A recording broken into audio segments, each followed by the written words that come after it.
we got to talk about the elephant in the room. My UConn Huskies lost at home to Xavier. I'm going to call them Chris Mack's Xavier Musketeers, 82-79. And actually, the second half was the best that we've seen UConn play this year. But Xavier, they were just too good. Chris, what are your takeaways? How good are these Musketeers? They're good, especially on the offensive end. I think they're still trying to figure out, what Sean wants on the defensive end. And you can tell that, there's a little frustration from time to time because that's what he wants his team's identity to be. But, that the hole they put UConn in the first half was just too much, and you give UConn credit because I thought they played their tails off in the second half. Mm-hmm. Jordan Hawkins was unbelievable. But just a couple plays down the stretch, I thought UConn's zone, bothered Xavier as much as anything they did all game in the second half. I think they were doing that because they couldn't guard him in the first. But, to me, Xavier's obviously a really good team. And I think they're only going to get better because he's going to continue to forge that identity that he wants on the defensive end. RC? Yeah, I mean, same thing what Chris just said. I mean, we've been talking about these guys for quite some time. They're a handful because they go into a game with 5 guys going in double figures, it. So whether what guy, they got guards that can close it. So they don't have to rely on. A lot of these teams are coming in playing, relying on 1 or 2 guys that has to score, and then you kind of go around it. This team is built that way. And Sean's been on their butt about defense all year long, but their offense is so good. It's putting so much pressure on teams defensively that their defense is, is coming around. They're giving effort and they're getting better. But I mean, offensively, what do? I mean, they were carving UConn up. I mean, if they had stayed man, that would have been a major blowout. If they had stayed man. The zone was the only thing that kept them in the game. And, their bigs for a while, Rob, they were hedging. I'm talking about UConn. They were hedging, and then the ball's getting thrown back, and UConn's going full rotation. And the IQ that Xavier has on the floor, from Kobe Jones to Kunkel, to Sully Boom and Desmond Claude off the bench, like those guys had the ability to spray the ball around and find the open man. And, to me, there's just so much balance in their lineup on the offensive end that it's scary. Yeah. Like a guy could have 6 points, for instance, at UConn and not be maybe much of a factor that we're talking about. The next game, he could have 20. And when you have an offense like that, and you have bigs that are smart, know how to hand the ball, roll, pop, man, it puts a lot of pressure on the defense. And there haven't been a lot of teams in the Big East that have had answers for them on that end of the floor. Yeah, no one's going to have answers for them. Part of the issue is you have 2 big guys that can both shoot, and it just puts so much pressure on a defense with the rotations. Chris, I want to ask you this because you kind of touched on this a little bit earlier. Sean has been a guy for most of his career where his identity as a coach has been like defense, defense, defense, defense, and then we'll figure it out enough offensively. We'll have enough athletes. We'll find a way to get it done, right? And now you're looking at a team that's routinely given up 75, 80, 85, 90 points and still winning games. You've known him for a long time. Yeah. Did you ever think that you'd see a Sean Miller coach team being, what, if we got to play a game in the 90s, we'll beat you in the 90s?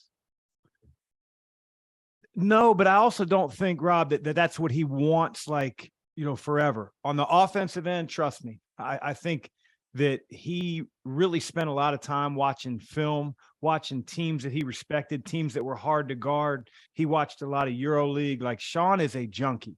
Don't let him fool you that he was, watching Netflix. Oh, I know, man. Yeah, I know. Trust me, I know. My text was blowing up last year. I'm kind of glad that he's coaching so that my phone gets a little bit of a break. Yeah, he's not watching, Breaking Bad or, he's not watching that stuff. He is watching film. And I think he really took the year because he wholeheartedly believes in the way that his teams want to defend and how he wants them to defend. And there's always going to be an element of toughness in everything that he does. But I think offensively, and he's got the right pieces to do it. I think he saw a lot of free-flowing, conceptual, rolling bigs, popping bigs, handoff. I think that's very, very difficult to guard. And his ball on his team is popping. It is moving around. And again, if you have 2 threats, you can pop the ball, all around you want. Not to dismiss UConn a little bit, but like Andre Jackson, you saw it. They're playing Mhm. 5 versus 4 tonight when they're playing way off of them, and you can't do that with Xavier. But I do think Sean spent a heck of a lot of time really studying how he wanted to play offense in his next opportunity. RC, one of the things we've talked a lot about Sule Boom on the show. We've talked about Colby Jones and the threat that having two ball handlers provide. And we've given Zach Freemantle his props when he's needed, and then we've talked about how good Jack Nungy can be. One of the things that we've criticized Xavier for has been their depth. Maybe they don't have someone coming off the bench. Maybe they only go for 5 guys. Zach Freemantle, he was in foul trouble the whole game, didn't really have an impact. So you know what?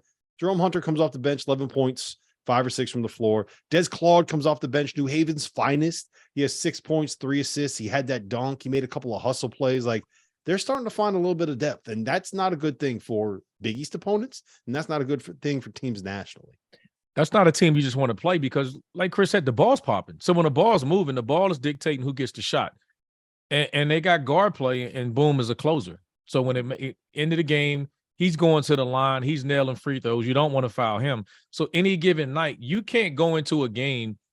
It's an advantage when you get to go in a game, and I'm like, hey, I'm going against Chris. We're going to blitz Chris off his ball screens. Whenever he comes off, we're blitzing him every time. He's the focal point. You play this team, you just got to stick to your concepts and principles because it could be any guy. You can't go against this team and say, I'm going to take this guy away because there's so many guys that can hurt you. The ball's moving, they can hurt you in so many different ways. Ball screen guys, bigs rolling, bigs posting up, cutters. It's just it's a nightmare because you just literally have to say, we're going to stick to our principles, and that's it. So you got to get a hell of a defensive effort if you're going to beat this team. And I think sometimes their defensive, we're not giving them enough credit because they're not as dominant on that end, but they're so efficient on the offensive end. It's putting a ton of pressure. Like UConn played out of their mind in front of that crowd in that game to get back into this game and had a chance at the end. But, I think we all felt comfortable that it seems sometimes easy for Xavier, when they're playing some of these teams. And the first half it did tonight, if you didn't play zone, I know Sean will be driving himself crazy about zone offense, but that's a tough out. That team is going to be difficult no matter who they play. You mentioned, Des Claude and Jerome Hunter. And I just think those two guys have really found confidence in their roles, Yep. and I think a lot of times when a player hears the word role, they feel diminished. They feel like they're not as big of a part of what the team's doing. And that couldn't be further from the truth. I think that Jerome Hunter has really found a role. To me, that offensive rebound that he got with just under 8 minutes and stick back, I mean, like that was huge momentum, to recapture it, if you will. And then Des Claude, man, his freshman year is going like this. He's going to be really good. But the good thing is, like, he doesn't have to be great as a freshman. He can sort of watch really good players like Sule Boom. He can watch Colby Jones and know how to prepare, how to compete, and at the same time have a huge impact on the team and the game when he comes in.